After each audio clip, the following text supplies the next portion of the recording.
Last day, Capricorn 7s. Year of the City, 2022. Enter carousel and be renewed. All right, my reference to the 1970s sci-fi classic Logan's Run, a bit cheesy, but it set us up for the closing bell, because will there be renewal after this week? To help us figure that out, Scott Ladner, Horizon Investments Chief Investment Officer, Johan Grahn, Allianz Investment Management Vice President and Head of ETFs. Good to have you both here. Scott, let me start with you. When I bring up Logan's Run, you can tell what I was watching on TV last night. Not suitable for kids 12 or under. Omicron and the fears we have.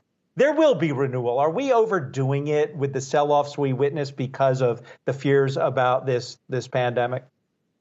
I mean, as far as fears about Omicron, I mean, certainly. I mean, that this market has started to discount whatever is going on with COVID, whatever the new variant's going to be, pretty sharply and pretty quickly. I think that makes a lot of sense because one thing that is going on with Omicron is acting a little bit like a stealth vaccine. This is a variant that's getting antibodies into a lot of the population at a very low cost for overall death. And if you think about it in that way, it's a little bit more. But if you think about it that way, this actually is probably not a bad thing for the medium term in terms of the way that we're going to deal with this crisis. Additionally, look, we're not going to see higher stringency in the United States. We're not going to lock down again like we did in March of 2020. This is not Germany. This is not China. We deal with this virus in a different kind of way. So, additional head fakes with the market with respect to the way we're thinking about Omicron or any other, the next variant, should probably be faded.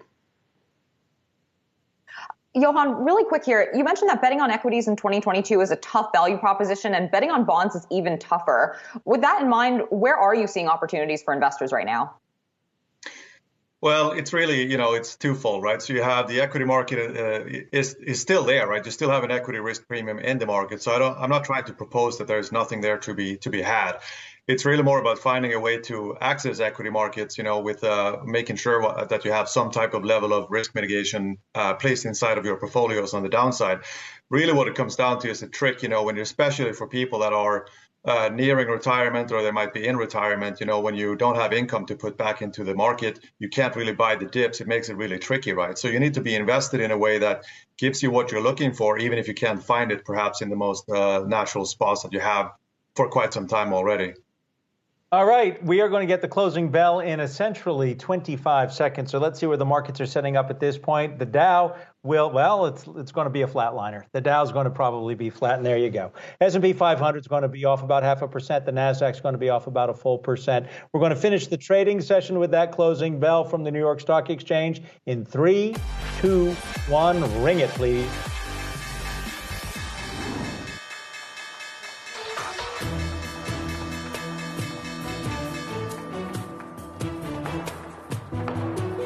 And that is the closing bell this Friday, January 7th. Let's take a look at where markets are looking like they're going to be settling. The Dow just around the flat line here, off fewer than 10 points this afternoon. The S&P 500 down about 0.4 percentage points. And the Nasdaq, again, the biggest laggard. The Nasdaq Composite down nearly 1% during today's session. Now, taking a look real quick at the sector action. In the S&P 500, we do have consumer discretionary, information technology, and real estate leading to the downside, whereas we do have energy, financials, and utilities, the outperformers, and the sectors that are in the green during today's session. Now, turning back to our panel, Scott, I want to turn back to you here and just ask real quick, what was your take on the December jobs report that we got out this morning? Because that disappointing number on payrolls, do you think that changes anything here for the Federal Reserve? Probably not. I mean, I think this is just going to confirm what the Fed thinks they see about the labor market. The Fed thinks this is a fairly tight labor market. There really wasn't anything. There's only one thing in the jobs report today that would disconfirm that, and that was the headline NFP report. You probably got to discount that number a little bit because nothing else in the report was consistent with a loose labor market or with anything that was like a labor market that's not performing pretty well.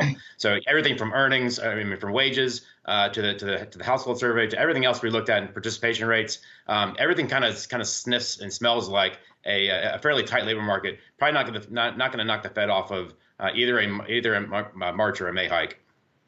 Johan, when you talk about 7 out of 10 Americans saying they would be willing to trade some upside potential for more protection from market losses, where do you find that protection? I mean, if they run to bonds, they're really shooting themselves in the foot, aren't they?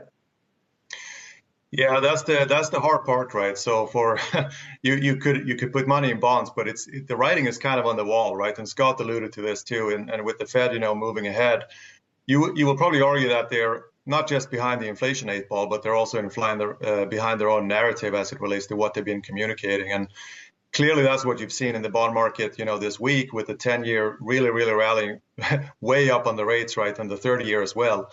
So I think the proof is in the pudding already. So to your point, where do you put your money if you want to avoid, the big losses? And the answer is still, to find some type of equity exposure, but you got to build in that buffer on the downside, if you will. And that's one way to access that and do that. And you can do it either in the illiquid space or in the liquid space, right? So you have definitely options for how you can play this.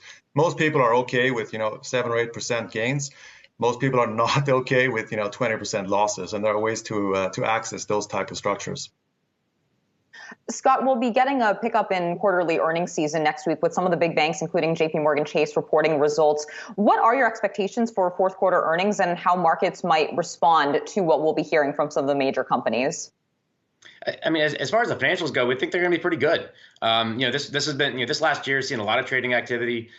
Fourth quarter, notwithstanding, like it was a pretty active quarter. And as we see, what's going on right now with respect to yield curve, the yield curve steepened this week, which is a little bit of a weird response to the Fed thinking they're going to tighten even faster than we previously thought. You wouldn't expect long end rates to really go up in an environment like that, but they did. But that being said, we think financial earnings are probably going to be pretty good, probably middle of the road. As we get out into the more tech sectors or the industrial sectors, that's where things could get a little bit more interesting. The guidance, not really the like fourth quarter earnings, but what does the guidance look like? Like what are companies going to be saying about the next year, about the next quarter? As we get into some of these tech companies that have been hit pretty hard over the last couple of months, last couple of weeks, that's really what investors are going to be focusing on. And right now, the way the market is pricing things, they're not expecting very much. Johan, when Scott talks about looking at the guidance we'll get during earnings season, I cover the airlines. We're going to be paying very close attention. And they keep telling us when they get on the other side of the pandemic, watch out, business travel.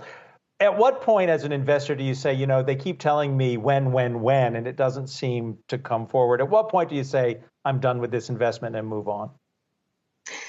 Yeah, there's no straight answer to that question, as you know, right? But I think the when is really much further out than we have anticipated for a long time. And when I say we, I'm really referring to the communication from the top and from the Fed.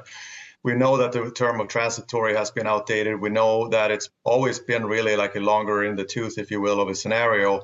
So when this actually will take place, like who knows? But I think we're in it for the long haul. And when you look at things like inflation at this point, right, we have seen the price inflation come through. I know that the Fed, they can't really do anything about the supply chain issues. And even if we might have a positive view on the virus itself, and that it might actually start to mitigate, and we're going to have to learn how to live with that, that doesn't mean that it's going to go away completely. And again, like Scott alluded to, different places and different countries and different nations will handle things differently. And the supply chain is a complex issue. So as long as that is out there, you're not going to see any real relief. And when you turn to what's happening here and you look at the wage inflation, and I know you had a segment earlier today, that's not going to go away anytime soon either. So we're going to have to live with this for quite some time. And there's really no definitive end in sight as far as we can see. Johan, I'm going to summarize what you just said with another quote from that movie, Logan's Run. There is no sanctuary. Scott Ladner, Horizon Investments Chief Investment Officer, Johan Grahn, Allianz Investment Management Vice President and Head of ETFs. I encourage you both, if you haven't seen it. It's a lot of fun to see what they thought was high-tech sci-fi in 1976.